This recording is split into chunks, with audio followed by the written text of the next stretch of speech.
This is Pakistan, a cultural paradise, home to the world's most beautiful landscapes and the nicest of people.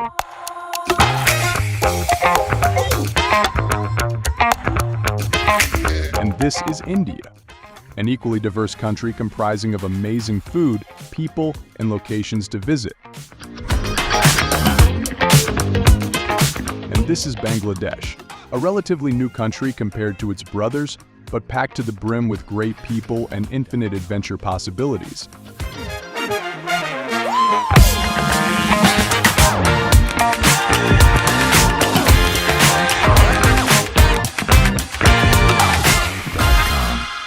It all started after World War I ended. The Indians were at this point losing faith in the Britishers for their high casualties fighting in a war they took no part in.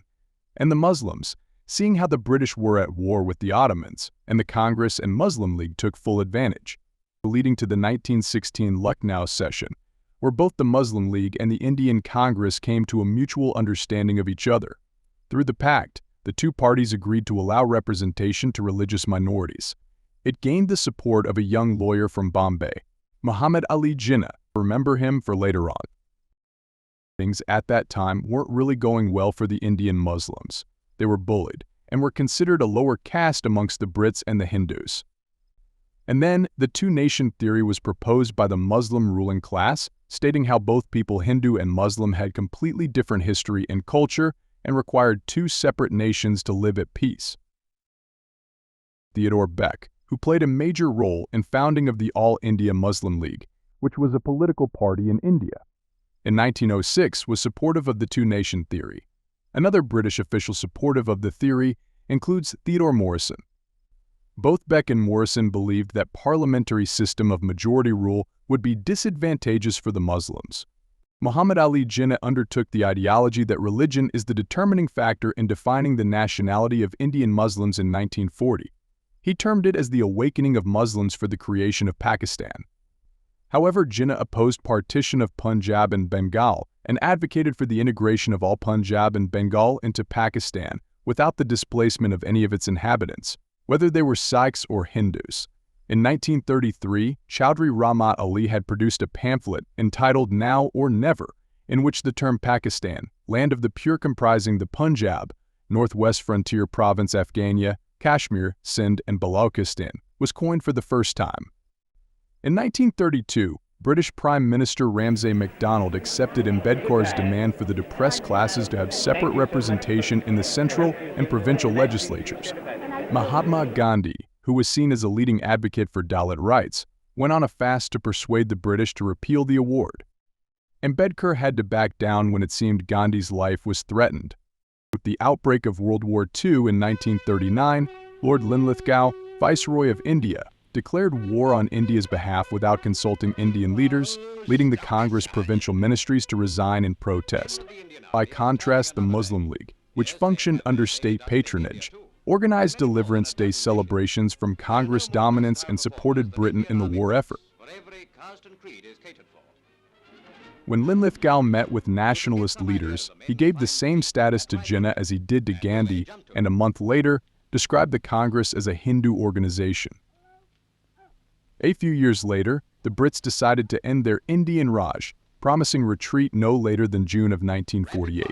The Indian provincial elections had begun.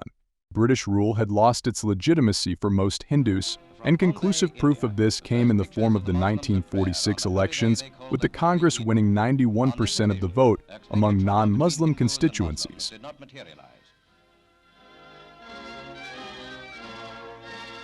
Britain had wanted India and its army to remain united to keep India in its system of imperial defense, with India's two political parties unable to agree. Britain devised the Cabinet Mission Plan. Through this mission, Britain hoped to preserve the united India, which they in the Congress desired, while concurrently securing the essence of Jinnah's demand for a Pakistan through groupings. After the cabinet mission broke down, in July 1946, Jinnah held a press conference at his home in Bombay. He proclaimed that the Muslim League was preparing to launch a struggle and that they have chalked out a plan. He said that if the Muslims were not granted a separate Pakistan, then they would launch direct action. When asked to be specific, Jinnah retorted, "Go to the Congress and ask them their plans. When they take you into their confidence, I will take you into mine.